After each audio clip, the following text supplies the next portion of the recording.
Bonjour les amis, aujourd'hui cette vidéo va porter sur les ressources avec notamment une petite spécificité dont j'ai l'impression que peu de joueurs connaissent. Alors tout d'abord quelques généralités, il y a 4 types de ressources principales, les pommes, les cristaux, la pierre et l'argent. Vous pouvez récolter ces ressources sur la carte ou les produire dans votre royaume. On ajoute à ces 4 ressources les planches et le soufre, mais ces deux dernières ressources se cumulent facilement et n'ont pas trop d'incidence sur le jeu.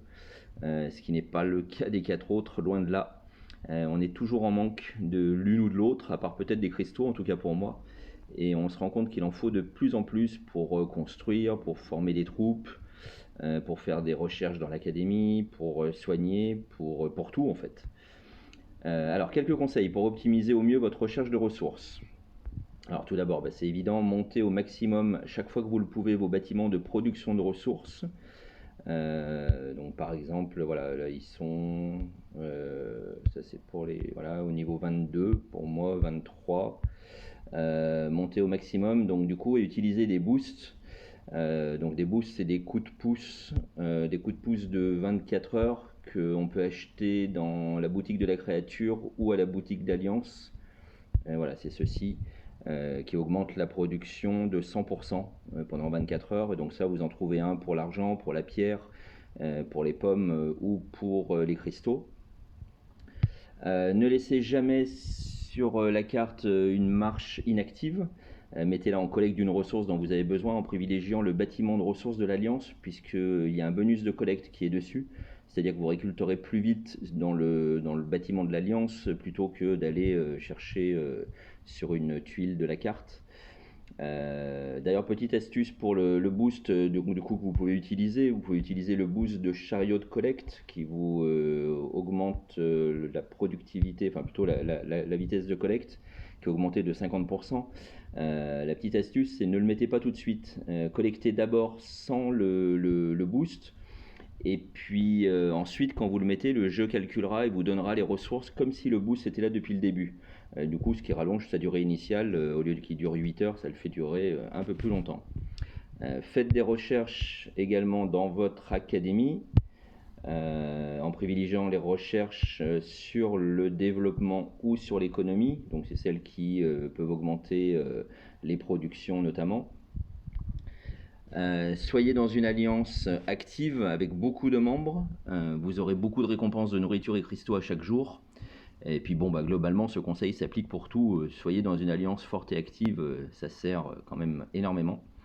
La sirène aussi donne des ressources. Je sais qu'il y a pas mal de joueurs qui ne pensent pas à l'utiliser, mais voilà, vous pouvez voir dans l'eau des ressources à aller récupérer avec la sirène, donc de la pierre, des cristaux, de temps en temps de l'argent, un peu plus rarement malheureusement. De la nourriture, on les voit, voilà, c'est les petits poissons qui flottent là, ça donne quand même un petit peu de nourriture à chaque fois.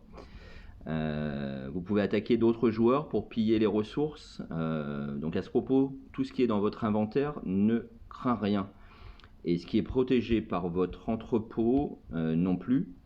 Donc ça craint rien du tout non plus.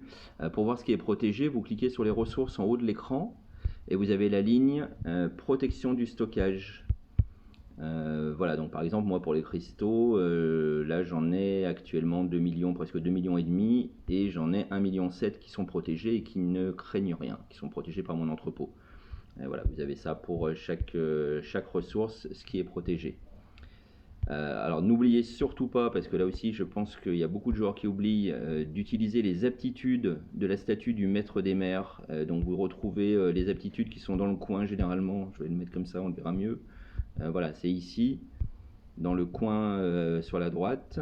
Voilà, vous avez les aptitudes de la statue du maître des mers. Donc vous avez celle-ci qui est l'aptitude récolte, qui vous donne du coup beaucoup de nourriture, 900 000 nourritures, et puis qui vous la construction qui est réduite. Également dans les talents du seigneur, si vous les avez débloqués, vous avez celui-ci, le premier, qui est les rendements instantanés, qui donne pas mal de ressources, voilà, avec 12 heures de recharge. Donc toutes les 12 heures, vous pouvez récupérer 5 heures de production de tous vos bâtiments, donc ce qui est quand même pas mal à récupérer tous les jours. Échanger à l'étal marchand. Donc moi pour ma part j'ai beaucoup de cristaux que j'échange systématiquement contre d'autres ressources. Et puis optimiser les différents événements pour gagner de précieuses récompenses. Voilà, souvent il y a des événements et Chemin vers la victoire par exemple, voilà, ça dépend lesquels, et du coup là il y a de l'argent à gagner si on utilise des accélérateurs, donc ça voilà, c'est à essayer d'optimiser au mieux pour gagner des récompenses. Alors maintenant la petite spécificité, vos soldats mangent des pommes, et pas qu'un peu. Pour voir ça, vous allez sur votre forteresse, la forteresse, les stats du domaine, et là vous voyez l'étendue du désastre. Plus votre armée est nombreuse et plus il faut des pommes pour la nourrir. Ce qui fait que pour moi par exemple je produis 85 552 pommes par heure et j'en dépense 483 644 par heure, ce qui fait une perte énorme. Mais heureusement, quand il n'y a rien à manger, il ne se passe rien. Les soldats ne touchent pas à la nourriture qui est protégée dans l'entrepôt non plus. Donc, pour être clair, vous pouvez accumuler des pierres, vous pouvez accumuler de l'argent, vous pouvez accumuler des cristaux. Bon, attention quand même à ne pas vous faire attaquer parce que sinon vous perdrez beaucoup. Mais il ne sert à rien de récolter des pommes et de les cumuler car votre stock va descendre inexorablement pour tomber au niveau de votre protection de stockage. Voilà, vous pouvez voir, protection du stockage. Mon entrepôt protège 1 071 000 de pommes. Et du coup, voilà, dès que je suis au-dessus, ça va descendre à ce niveau-là. Et à partir de là, après, ça ne bouge plus. Les soldats ne mangent plus rien. Et puis, du coup, 400 000 pommes par heure pour moi, ça peut descendre très très vite.